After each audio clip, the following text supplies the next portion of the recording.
My name is Samuel Gebhardt. I'm the workshop foreman at the Maruru municipality.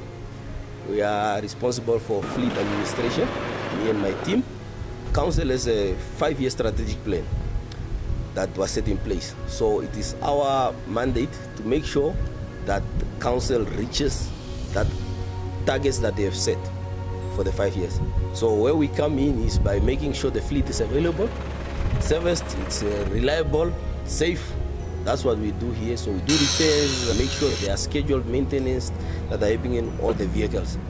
So basically, we are responsible for making sure that the council strategic goals have wheels, and that's where we come in with vehicles, making sure that they are reliable and safe, and they are always readily available for all the departments to carry out their duties as per their strategic plan.